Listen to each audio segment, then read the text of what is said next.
تو وہ قرآن کی بڑی مشہور آیت ہے کہ وَلَا تَكُونُوا كَالَّذِينَ نَسُوا اللَّهَ فَأَنسَاهُمْ أَنفُسَهُمْ أُولَٰئِكَ هُمُ الْفَاسِقُونَ، کہ دیکھنا ایسے لوگوں کی طرح نہ ہو جانا کہ جنہوں نے خدا کو بھلا دیا تو ہم نے خود ان کے نفوس ان سے فراموش کروا دیے. we made them forget their own selves. تو اولئک هم الفاسقون، کہ یہی فاسقین. فسق نام ہے کہ آپ اپنے جو آپ کا جائز دائرہ وجود ہے آپ اس سے باہر نکل جائیں. تو اپنے دائرے سے یوں باہر نکل جانا ہے کہ آپ کے اندر کرپشن آ جائے، ڈسٹورشن آ جائے، آپ کمپلیٹلی آپ جس مقصد کے لیے بنے تھے آپ اس کے قابل نہ رہیں. تو قرآن کے نزدیک اپنے نفس کو بھلا دینا یا آپ کے نفس کا آپ کو بھلا دیا جانا آپ کو فسق میں مبتلا کر دیتا ہے، کہ پھر آپ کرپٹ ہو جاتے ہیں، آپ گل سڑ جاتے ہیں، آپ اس فنکشن کے قابل نہیں رہتے جو آپ کی زندگی کا، آپ کے وجود کا مقصد تھا.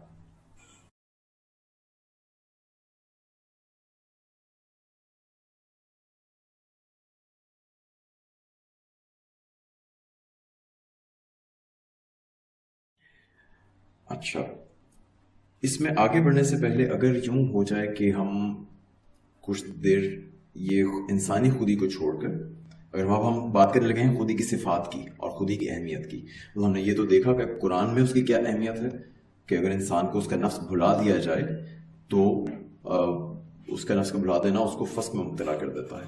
پھر جیسے ایک اور جگہ پہ وہ ہے کہ قد افلح من زکاہا، کہ انسان کو نفس دیا گیا ہے جو اس کی تعمیر کرے وہ فلاح پا جانے والا ہے، اور جس نے اس کو بھلا دیا، جس نے اس کو چھوڑ دیا، اس کو گویا خاک میں مل گیا.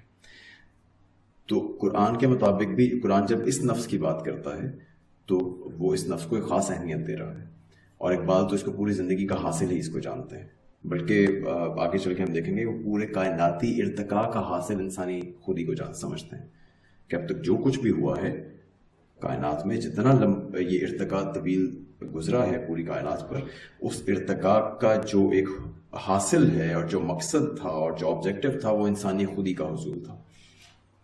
تو وہ اس کو بات کے لیے رکھتے ہیں، لیکن انسانی خودی کو یہ اہمیت کیوں دی جا رہی ہے؟ ٹھیک، that is a huge question.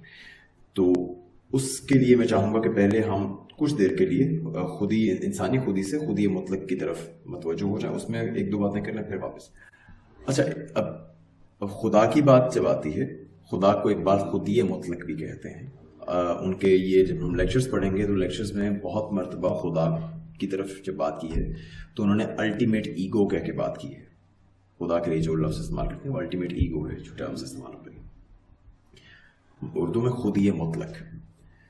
تو اقبال کے نزدیک بھی اور قرآن سے بھی یہ بات بہت واضح ہے کہ خدا اسلام میں، ہمارے کنسیپشن میں خدا بھی ایک ذات ہے.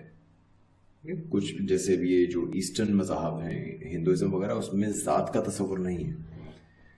تو ہمارے ہاں خدا ایک ذات ہے، ایک منفرد ذات ہے، یکتا ذات ہے، وہ موسٹ پرفیکٹ بینگ ہے.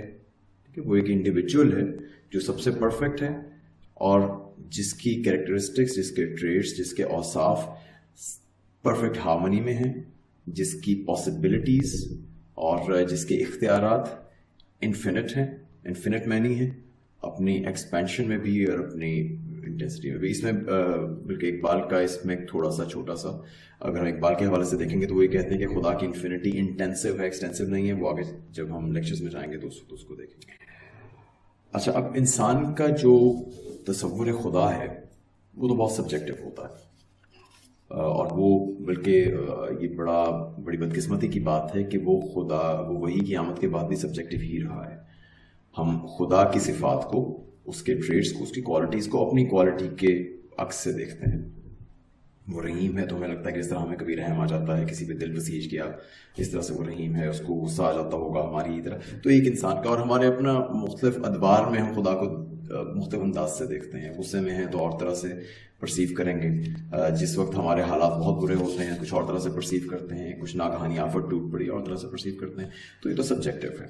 ہمیں اس کا اصل شعور جو ہے وہ صرف وہی دے سکتی ہے جس طرح سے اس نے خود بتایا ہے، اور قرآن میں بہت سختی سے یہ آیا ہے کہ خدا کی تمثیل بیان نہ کرنے کا حکم آیا ہے کہ تم نہیں جانتے کہ وہ کیسا ہے. تو یہ حق صرف خدا کا ہے کہ وہ اپنے آپ کو بتائے. اپنے بارے میں بتائیں کہ وہ کیسا ہے. اس نے اپنے بارے میں جو بتایا ہے، اس نے یہ بتایا ہے کہ وَلَن تَجِدَ لِسُنَّتِ اللَّهِ تَبْدِيلًا، کہ آپ خدا کی ہیبٹس میں، اس کی سنت میں، اس کی صفات کے اظہار میں کبھی کوئی تبدیلی نہیں دیکھیں گے.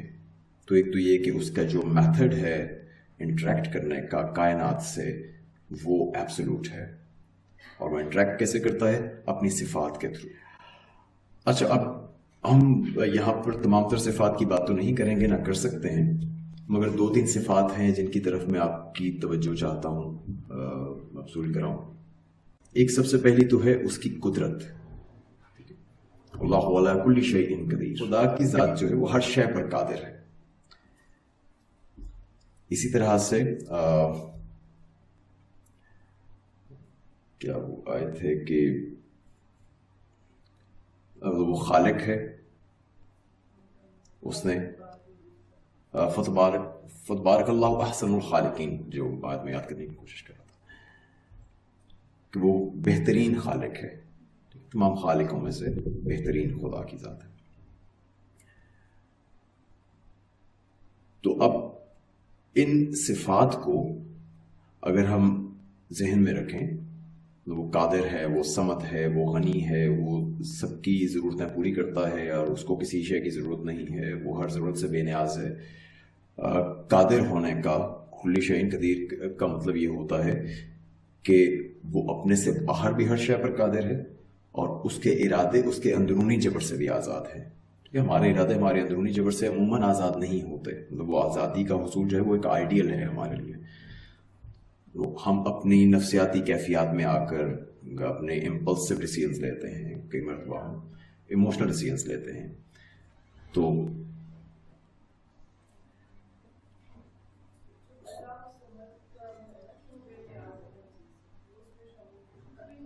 میں نے سمت کا بولا. اچھا، سمت کے مطالب جو ہیں وہ بہت وسیع ہیں. سمت کا مطلب عام طور پہ بے نیاز، ایک تو بے نیاز سے لوگ کچھ اور سمجھ لیتے ہیں کہ شاید خدا کو پرواہ نہیں ہے. تو سمت کے بہت سارے مطالب ہیں، ان کا ضرور مطالعہ کیجیے. لیکن اس حوالے سے مثلا اس لفظ سے جو مشتق الفاظ ہیں اس میں ایک مطلب ہے ایک ایسی چٹان کا، ایک بہت مستحکم چٹان کا کہ جو اپنی جگہ سے ہلائی نہ جا سکتی ہو، جو بہت محکم ہو، اور جس کے پیچھے دشمن کے حملے کی صورت میں آپ پناہ لے سکتے ہو. تو اس کے بہت سارے مشتقات ہیں. یہ سمت کا لفظ جو ہے یہ بہت زیادہ تشریح کا وہ بہت زیادہ تشریح ڈیمانڈ کرتا ہے، لیکن ہمارا وہ موضوع نہیں ہے، تو بات کر جائے. ایک جو بہت خوبصورت چیز قرآن میں بیان ہوتی ہے وہ یہ ہے کہ تمام تر قدرت کے باوجود، تمام تر تخلیقی قوت کے باوجود، خدا ایک میتھڈ سے کام کرتا ہے. اس کی ایک سنت ہے جس کو وہ بدلتا نہیں ہے. وہ ایبرپٹ کام نہیں کرتا، کبھی یہ کر لیا کبھی وہ کر لیا. جیسے ہمارے پاس اگر کسی بادشاہ کے پاس طاقت آ جائے تو وہ اس کا اظہار کرتا ہے. خدا کا اظہار ویسا نہیں ہے. اس کی ہر شے کا اظہار میتھوڈیکل ہے. اس میں ایک میتھڈ ہے، اس میں ایک ریگولیشن ہے جو اس نے خود ترتیب دیا ہے.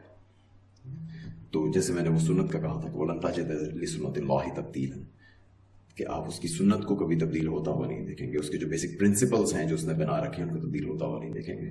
اسی طرح سے ایک اور آیت ہے کہ کتب علی نفسہ الرحمہ، کہ خدا نے اپنے اوپر رحمت کو، رحمہ کو اپنے اوپر عائد کر لیا ہے، اپنے لیے لازم کر لیا ہے، کہ اس نے کائنات کے ساتھ جتنے بھی معاملات کرنے ہیں، دوسروں کے انسان کے ساتھ جتنے معاملات کرنے ہیں، مخلوقات کے ساتھ جو کرنے ہیں، وہ اس کی رحمت کا اظہار، اس کی مینیفیسٹیشن میں ہوں.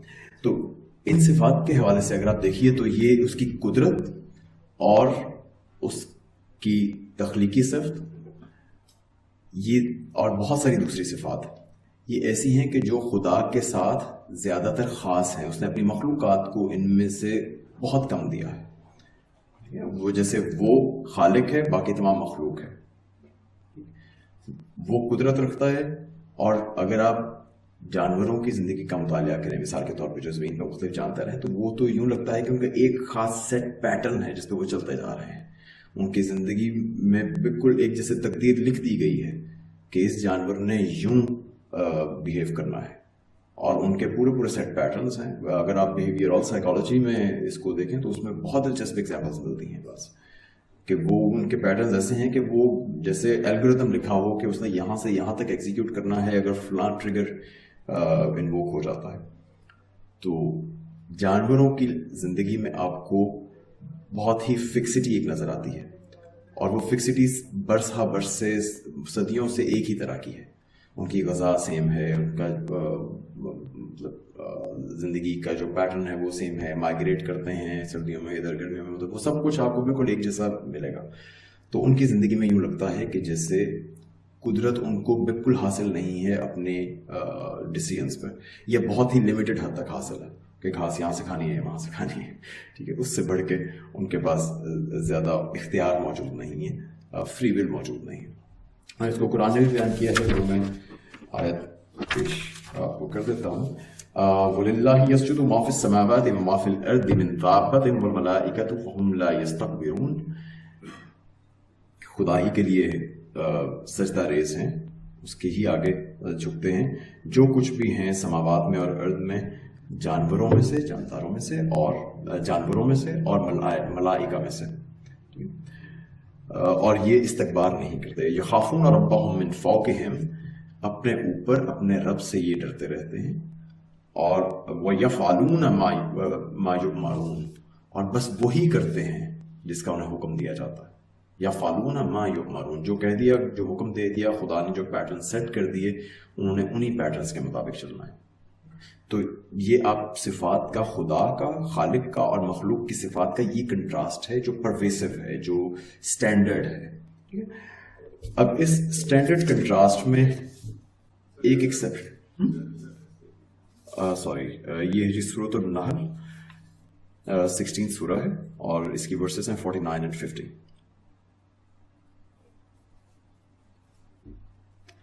اب اس کو آپ کنٹراسٹ کیجیے ایک ایکسیپشن سے. یہ ارتقاء کا سفر جاری ہے، اس طرح سے جاندار ہیں، وہ پھیل رہے ہیں، اور ان سب کی یہ کچھ سیٹ پیٹرنز ہیں جو خدا نے دے دیے ہیں. مگر پھر کیا ہوتا ہے؟ پھر انسان وجود میں آتا ہے. انسان کے بارے میں قرآن کا پورا اسلوب بدل جاتا ہے. وہ مثال کے طور پہ یہ سورۃ الکہف کی ورس 29 ہے. وَقُلِ الْحَقُّ مِن رَبِّكُمْ، کہہ دیجئے کہ حق آپ کے رب کی طرف سے ہے. فَمَنْ شَاءَ فَلْيُؤْمِنْ وَمَنْ شَاءَ فَلْيَكْفُرْ، جو چاہے ایمان لائے، جو چاہے کفر کرے. یہ اختیار خدا نے انسان کو دیا ہے. تو اب یوں سمجھ لیجئے، اور اسی طرح سے اب جیسے وہ آپ نے اس کی بات کی تھی، احسن الخالقین کی بات کی تھی کہ خالقین میں اور کون سے خالق ہیں، تو ان میں ایک ہمارے سامنے ایگزامپل جو ہے وہ انسان کی ہے. انسان کی تخلیقی صلاحیتیں کسی ڈیفینیشن کی محتاج نہیں ہیں. لینگویج سے لے کے اس میں کارنامے سر انجام دینے سے لے کے ہم نے کہاں کہاں تک ایجادات نہیں کری، کیا دریافتیں نہیں کی. جمالیاتی سائڈ پر دیکھ لیجئے تو آرٹسٹیکلی ہم ایک پوری اپنی ہسٹری رکھتے ہیں. جانوروں میں، دوسرے مخلوقات میں، جو ہمارے جو عرضی مخلوقات ہیں، ان میں ہمیں ان میں سے کچھ بھی نظر نہیں آتا. یہ ایوولوشن کے لیے ایک بہت بڑا چیلنج ہے. جو تھیوری آف ایوولوشن ہے اس کے لیے یہ ایک بہت بڑے چیلنجز میں سے ہے کہ، اور دور نہ جائیے، مثلا ہمارے جو ایوولوشن کے پوائنٹ آف ویو سے جو ہمارے کلوزسٹ کزنس ہیں، جو پرائمیٹس ہیں، ایپس اور بونوبوز، آپ کو شاید آپ میں سے کچھ لوگوں کو معلوم ہو کہ ہمارا ایپس اور بونوبوز کے ساتھ کوئی بتا سکتا ہے ڈی این اے کتنا میچ کرتا ہے، مطلب پیورلی فزیکلی اگر بات کی جائے 98%، 98 سے بھی کچھ زیادہ ہے، 98.5 یا 6 ہے کچھ اس طرح سے. تو ہم 98% سے زیادہ ہم اور ایپس، ہم اور بونوبوز بالکل ایک جیسے ہیں ڈی این اے کی حد تک. صرف 1.5 1.6 کا فرق ہے. لیکن اگر ہمارے مظاہر دیکھیں تو زمین آسمان کا فرق ہے. یا تو یہ ہوتا کہ جی ہم چلے نینو ٹیکنالوجی تک آ گئے، کوانٹم تک آ گئے، ہم نے اس میں نیوکلیئر میں بہت کمالات کر دکھائے.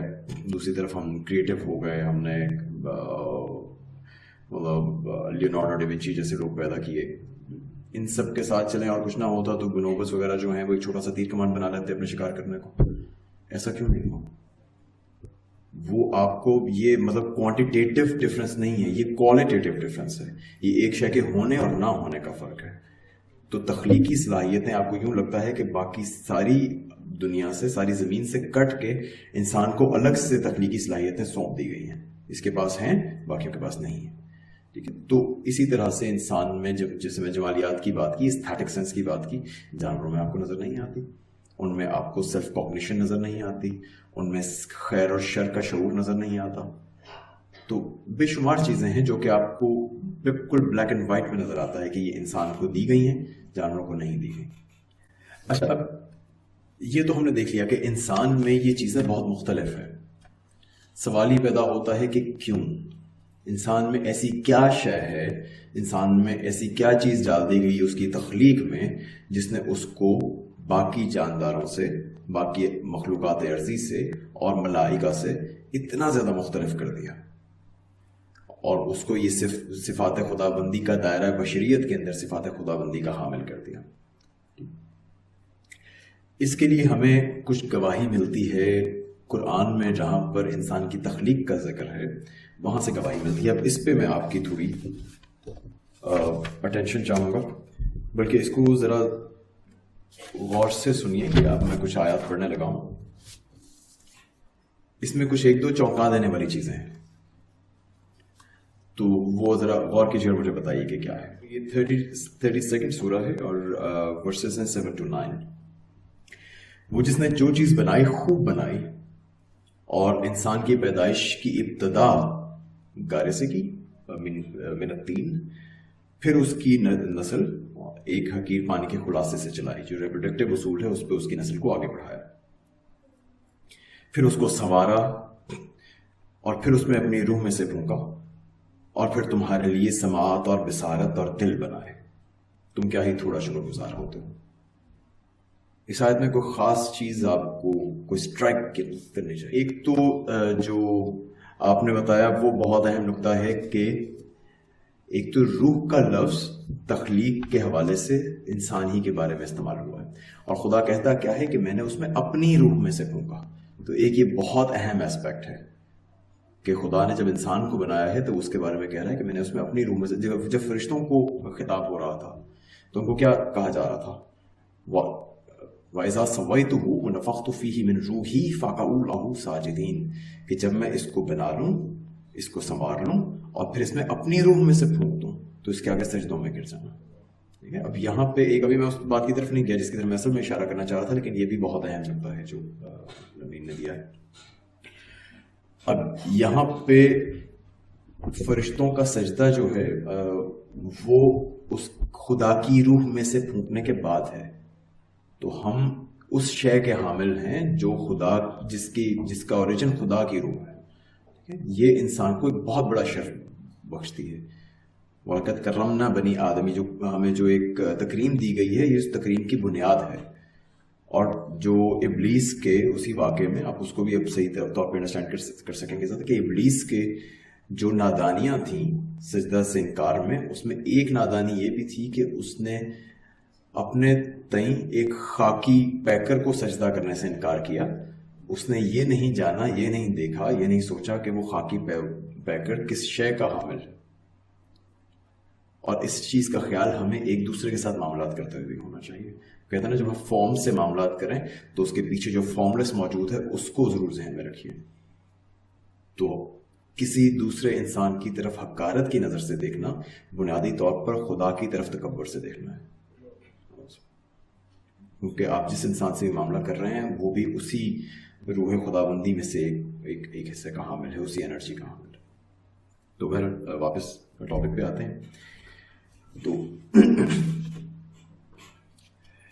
اس میں جو غور کرنے والی شے ہے، جو میں چونکا دینے والی بات کر رہا تھا، وہ یہ ہے کہ دیکھیے بات کس طرح سے ہو رہی ہے کہ ہم نے اس کی نسل اس طرح سے چلائی، پھر اس کو سنوارا، پھر اس میں اپنی روح میں سے پھونکا، اور پھر تم کو عطا کی، تمہارے لیے سماعت اور بصارت اور دل بنائے. یہ کیا ہوا ہے اچانک؟ ابھی بات تھرڈ پرسن نیریٹو میں ہو رہی تھی. ابھی خدا انسان کے بارے میں بات ایسے کر رہا تھا جیسے وہ ایک شے ہے کہ ہم نے اس کو یہ کیا، اس کو سنوارا، اس کو بنایا، اس کو یہ چیزیں، تاکہ اس میں اپنی روح میں سے پھونکا. ساتھ ہی اس کا تکلم چینج ہو گیا ہے. اب وہ ڈائریکٹلی آپ سے بات کر رہا ہے کہ پھر میں تمہیں عطا کی سماعت، تمہیں عطا کی بصارت. یہ بہت امپورٹنٹ آیت ہے. مطلب یہ روح دینے کا لمحہ وہ لمحہ ہے کہ جب انسان اچانک جاگ گیا ہے، شعوری طور پر جاگ گیا ہے، جب اب وہ اس قابل ہو گیا ہے کہ اسے خطاب کیا جائے، تو خدا نے خطاب اس کی طرف کر لیا ہے. قرآن کی یہ جو چھوٹے چھوٹے نکات ہیں یہ بہت بڑے بڑے اپنے اندر راز رکھے ہوئے ہوتے ہیں. اس لینگویج کو بہت غور سے پڑھا ہے. تو یہ روح ہے جس نے انسان کو باقی تمام تر جانداروں سے ممتاز کیا ہے، اور جس نے ہمیں ہماری خود شعوری دی ہے، ہمارا شعور نفس دیا ہے، جس نے ہمیں اس قابل بنایا ہے کہ اب ہم خدا کے سامنے کھڑے ہو کر ہم کلام ہو سکتے ہیں، ہم اس سے بات چیت کر سکتے ہیں. اس نے ہمیں ایک تکریم بھی دی ہے، اور اس نے ہمیں وہ صلاحیت، وہ صفات بھی دی ہیں. اور یہ روح ہی وہ جو پہلے عرض کر رہا تھا کہ خدا کی صفات میں سے کچھ کا انسان کو حامل بنایا گیا ہے دائرہ بشریت میں. جیسے وہ پہلے آپ کو دکھایا فمن شاء فلیؤمن ومن شاء فلیکفر، کہ انسان کو ایک ارادہ دیا گیا ہے، فری ول دی گئی ہے، اس کو تخلیقی صلاحیتیں دی گئی ہیں. یہ سب چیزیں اسی روح خداوندی کے مظاہر ہیں، جس کا ایک چھوٹا سا حصہ انسان کو ودیعت ہوا. اور یہ بہت بہت بہت بڑی امانت ہے، یہ لرزا دینے والی امانت ہے. اگر آپ اس انداز سے سوچیں تو ایک تو خدا کے ساتھ جو قربت اس سے محسوس ہو سکتی ہے وہ قربت اور کسی مجاہدے میں نہیں ہے. اور اس کے ساتھ جو ایک لرزہ طاری ہوتا ہے انسان پہ کہ میرے اوپر کیا ذمہ داری ڈال دی گئی ہے، کہ خالق کائنات، مالک کائنات، اس نے وہ اور میں ایک شے کو شیئر کر رہے ہیں. جناب خدا نے وہ چیز آپ کے اندر اپنی انرجی میں سے آپ میں ڈال دیا ہے. تو یہ ہے وہ جو ذکر ہے نا قرآن میں کہ ہم نے اس امانت کو زمین و آسمان، پہاڑوں کے سامنے، زمین و آسمان کے سامنے رکھا، اور سب نے لینے سے انکار کر دیا، اور انسان نے وہ امانت اٹھا لی. یہ ہے وہ امانت، یہ وہ ٹرسٹ ہے، وہ صفات خدا بندی، وہ روح خدا بندی کہ جس کو اب ہمیں جس کی تکمیل کرنی.